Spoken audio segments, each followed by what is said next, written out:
வணக்கம் மக்களே, welcome to கீர்புலா channel. இது கர்ணி எவிக்ஷன் கிடையாதா ராஸ் ஒரு கிரி அப்படின்னு சொல்லிட்டு தம்ப்லைன் பார்த்துட்டு நிறைய இடங்களை கேள்விப்பட்டு வந்துட்டு நம்ம லைவோட ஸ்கெடியூல் லைவ்லையும் சரி அண்ட் வீடியோக்களையும் சரி கமெண்ட் பண்ணிட்டு இருக்கீங்க. அது என்ன ஏது உண்மையா என்ன அப்படிங்கிறத ஃபுல்லா இந்த வீடியோ சொல்ல போறேன். அதனால ஸ்கிப் பண்ணாம ஃபுல்லா பாருங்க. உங்களோட ஒப்பீனியன் எனக்கு கண்டிப்பா வேணும். கமெண்ட்ல கடிச்சிங்கனாலும் பரவாயில்ல, இருந்தாலும் நான் சொல்லுவேன். அதே மாதிரி இந்த ஒரு வீடியோல ரெண்டு விஷயம் சொல்ல போறேன். இன்னொன்னு வியானா போட்டு வருவர்னு வருத்திருக்கிறாராம். அதே மாதிரி எஃப்ஜே வருவல் நீங்க வந்து ப்ரொமோல பார்த்துருப்பீங்க. பட் வியானா பத்தின வருவல் ப்ரொமோல வரல. ஸோ என்னென்னலாம் வச்சிருக்காரு, சாட்டர்டே என்னெல்லாம் நடந்திருக்கு அப்படிங்கிறத இந்த வீடியோல சொல்ல போறேன். ஸோ அதனால ஃபுல்லா பாருங்க, ஸ்கிப் பண்ணாதீங்க. ஓகே.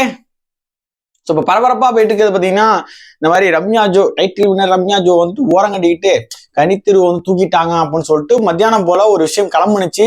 அதுக்கப்புறம் பார்த்தீங்கன்னா ஈவினிங் போல இல்லை அவங்களாம் போலப்பா, எவிக்ஷன் கிடையாது, இந்த வாரம் வந்து ஃப்ரீயா விட போறாங்க, எல்லாரையும் அடுத்த வாரம் டபுளா தூக்க போறாங்க அப்படின்னு சொல்லிட்டு அப்படி ஒரு உருட்டு இப்படி ஒரு உருட்டுன்னு போயிட்டு இருக்கு. அது உருட்டா உண்மையாதான் சொல்ல போறோம். அது மேக்சிமம் அந்த விஷயம் இன்னும் நடக்கல அப்படிங்கிறதான் உண்மை. இன்னும் வந்துட்டு எவிக்ஷன் கேன்சல்டு அப்படின்னு சொல்லிட்டு எந்த ஒரு அதிகாரப்பூர்வ அறிவிப்பும் வரல. ஸோ அதனால போனா அவங்க போவாங்க அப்படிங்கிற விஷயம் மட்டும் தான் இன்னும் இருக்கு. அண்ட் அதே மாதிரி ரெண்டு பேரும் வந்து ஆட்சிட்ல அரோராவ் கனித்திரு இருக்கிறதாவும் சொல்லிட்டு இருக்காங்க. இதெல்லாம் எந்த அளவுக்கு உண்மைங்கும் போது நமக்கு வந்து நம்ம லைவ்ல வருவோம் தெரியுமா, 6:30 6:44 வருவோம். அதுலேருந்து நம்ம இந்த லைவ் என் பண்ண ஒரு டயத்துல நம்ம எல்லாமே என்ன நடந்துச்சு, சாட்டர்டே நடந்துச்சு, சண்டே என்ன நடக்க போகுது அப்படிங்கிறது நம்ம சொல்லிடுவோம். கிட்டத்தட்ட ஒரு 7:30 மணி 8 மணிக்கு வந்துட்டு ரிசல்ட் தெரிஞ்சிடும். ஸோ ஷூட் வந்து போயிட்டு இருக்கு. அண்ட் அது மட்டும் இல்லாம எஃப்ஜேயோட ரோஸ் நீங்க பார்த்துருப்பீங்க. விஜேஎஸ் வந்துட்டு சொல்லியிருப்பாரு எஃப்ஜே என்கிட்ட பேசும்போது இப்படி பேசாதீங்க அப்படின்னு சொல்லிட்டு. எனக்கு என்ன ஒவ்வொரு டைம் எத்தனை அந்த வார்னிங் கொடுப்பீங்கன்னு தெரியல. சப்பரியெல்லாம் அப்படி ரோஸ்ட் பண்ணீங்க, எஃப்ஜே மட்டும் கொஞ்சம் விளையாண்டுட்டு இருக்கீங்கன்னு தெரியல. கொஞ்சம் அடிச்சுதான் விளாண்டா நான் என்ன அப்படிங்கிற மாதிரி எனக்கு இருக்கு. அது மட்டும் இல்லாம ஏன் அவங்க வச்சு செஞ்சுட்டாங்களா, நீங்க ஒரு பிக் பாஸ் சொன்னா டாஸ்க் செய்ய மாட்டீங்களா, இப்ப டாஸ்க் உள்ள இப்படிதான் பண்ணிட்டு இருப்பீங்களா, ஒரு அளவா இல்லை ஸ்டூடெண்ட்னா ஒரு அளவு கிடையாதா அப்படின்னு சொல்லிட்டு லெஃப்ட் ரைட்னு சொல்லிட்டு பொழந்து கட்டிட்டாராம். அது எந்த அளவுக்கு வந்துட்டு எபிசோட்ல வரும் அப்படின்னு நமக்கு தெரியாது. ஏன்னா அதை பத்தினா ப்ரொமோவே ரிலீஸ் ஆகாததுனால அது எப்படி வரப்போன்னு தெரியல. ஸோ டிவி நிறைய இடங்கள்ல நிறைய பேரை வந்து சேவ் பண்ணுது, நிறைய விஷயங்களை வந்துட்டு வெளில காட்ட மாட்டேங்குது. அப்படிதான் வந்துட்டு இன்னைக்கான எபிசோடும் அமைய போகுது. ஸோ அது மட்டும் இல்லாம இந்த எவிக்ஷன் அப்படிங்கிறது லாஸ்ட் மினிட் சேஞ்ச். எப்போ என்ன ப்ரோ எப்போ பார்த்தாலும் லாஸ்ட் மினிட் சேஞ்ச், இந்த சீசன்ல தான் அந்த விஷயம் நடந்துகிட்டே இருக்கு. அது ஏன் அப்படி பண்றாங்கன்னா, அந்த டீம் வந்துட்டு கொஞ்சம் டிஸ்கஸ் பண்ணி இல்லை இந்த வீக் இந்த மாதிரி டாஸ்க் வைக்க போறோம், இல்லை இந்த மாதிரி வந்து போக போகுது, இவங்களுக்கான ட்ராக் வேற மாறிட்டு இருக்கு, இதை எதை தூக்குனா கரெக்டா இருக்குன்னு சொல்லுங்கிறத டிஸ்கஸ் பண்ணி தான் தூக்குறாங்களா லாஸ்ட் மினிட் வரைக்கும். ஓட்டிங் அடிப்படையெல்லாம் செகண்டரி, அவங்க லீஸ்ட்ல இருக்காங்க இவங்க அப்படிலாம் கிடையாது. கடைசி 4 இடத்துல யார் இருக்காங்களோ கிட்டத்தட்ட இங்கி பிங்கி பாங்கி போட்டு எடுக்கிற மாதிரி தான் எடுத்து எவிக்ட் பண்ணி அவங்க அனுப்புறானுங்க.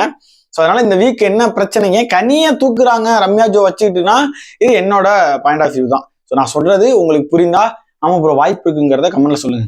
ஸோ இந்த வீக் பார்த்தீங்கன்னா ரொம்ப நேம் டேமேஜ் ஆனது 2 பேருக்கு. ஒன்று வியானாக்கு, இன்னொன்று கனித்திருக்கு உள்ளார டேமேஜ் ஆகல, வெளியில ரொம்ப ஓவரா பார்வதியோட நெகட்டிவ் பிஆர் கும்பல் வந்துட்டு ட்விட்டர்ல கூட இந்த ஒரு தாய்க்கிழவி கும்பல்லாம் இருக்கு, ஸ்பேஸ் போட்டு அழுது ஒப்பார வைக்கிறதுங்க. அதுங்கெல்லாம் என்ன பண்ணுங்கன்னா ஒரு நெரேட்டிவ் ஒன்று செட் பண்ணுங்க. அதாவது அம்மா பையன் மாதிரி இருக்கிறவங்கள இது வந்து இல்லீகல் அஃபேர், கள்ளக்காதல், இன்னும் என்னென்னமோ சொல்ல முடியுமா, ஓகேவா? அது எல்லாமே அதாவது அவங்க அப்படி வாழ்ந்துட்டு இருக்காங்க போல, அதனால அவங்க பார்த்தோன்னே விஷுவலா அவங்க அப்படி ஒரு டிசைட் பண்ணிக்கிறாங்க.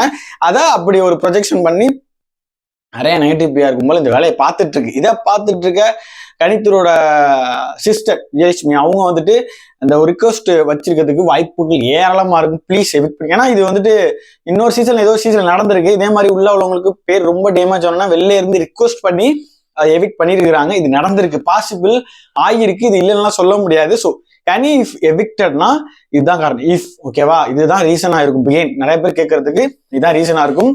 அண்ட் வியனாக்கு ரோஸ்ட் ஏன் அப்படின்னா, நீங்க பார்த்துருப்பீங்க இந்த வீக் வந்துட்டு ரொம்ப ஓவர் டூவா ஷூவர் தோழி வைக்கிறது, அதே ஸ்டூடெண்டா பண்ணும்போது எதை பண்ணுனா மற்றவங்களுக்கு அஃபெக்ட் ஆகாதுன்னு ஒன்று இருக்குல்ல.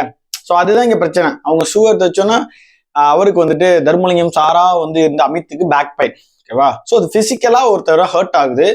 அண்ட் இந்த பக்கம் பார்த்தீங்கன்னா எஃப்ஜேவை ஏன் இவ்வளவு ரோஸ்ட் அப்படின்னா, என்னதான் பார்வதி பேடா பிஹேவ் பண்ணிட்டு இருந்தாலும் ஒர்க் பண்ணும்போது கிச்சன்ல 2 பேர் தான். ஒன்னு வந்துட்டு பார்வதி, இன்னொன்னு எஃப்ஜே லைட்டா ஒரு கீரலை போட்டு அவன் வந்து கட்டு பெரிய கட்டா போட்டு அவன் அதை சொல்லி இருக்கான், இது பெருசா ஒன்றும் பெரிய இதெல்லாம் இல்லை, என்னால பண்ண முடியும், நான் வேணுங்கன்னா அப்படி பண்றேங்கிறத ஒரு இடத்துல சொல்லியிருக்கிறான். அது மாட்டிக்கிட்டான் சேதுபதிக்கிட்ட. ஸோ அவர் இதுதான் சாக்கு வச்சிரண்டா அவனுக்கு அப்படின்ட்டு வச்சு வெளுக்கிறாரு. அதான் நீங்க ப்ரொமோல பார்த்துருப்பீங்க. பட் எனக்கு என்ன பிரச்சனைனா, எல்லாம் ஓகே, பட் இது மாதிரி ஏன் எல்லாருக்கும் ஈக்குவலா இல்லை? இப்ப அப்படியே ரோஸ் பண்ற மாதிரி சொல்லிட்டு அவன் நம்மனா ஓகேண்ணா சரிண்ணா தேங்க்ஸ்ண்ணா அப்படின்னு உட்காந்துருவான். அதான் நடக்கும்.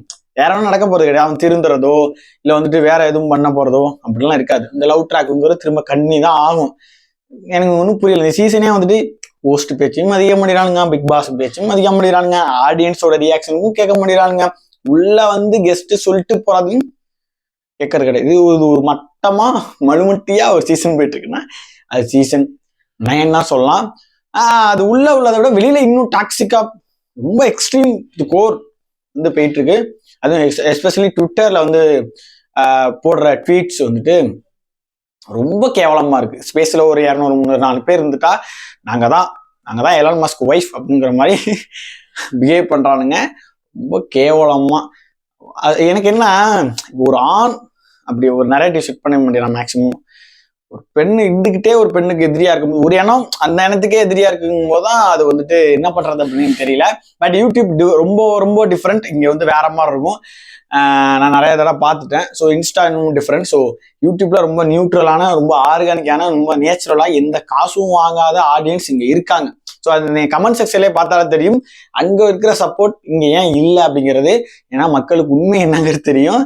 ஸோ அதனால நான் யூடியூப் ஆடியன்ஸை ரொம்ப நம்புறேன். ஸோ அதனால நான் யூடியூப் முடிந்த அளவுக்கு நான் வந்து வீடியோ போடுறது, போஸ்ட் பண்றது, லைவ்ல வந்து எக்ஸ்பிளைன் பண்றது, இது எல்லாமே. அதனால முடிஞ்ச அளவுக்கு இதை ஷேர் பண்ணிக்கோங்க. உங்க ஒப்பீனியன் என்ன, உங்க கருத்துக்கள் என்னங்கிறத மறக்காம கமெண்ட்ல எத்தனை கமெண்ட் போட முடியுமோ போடுங்க.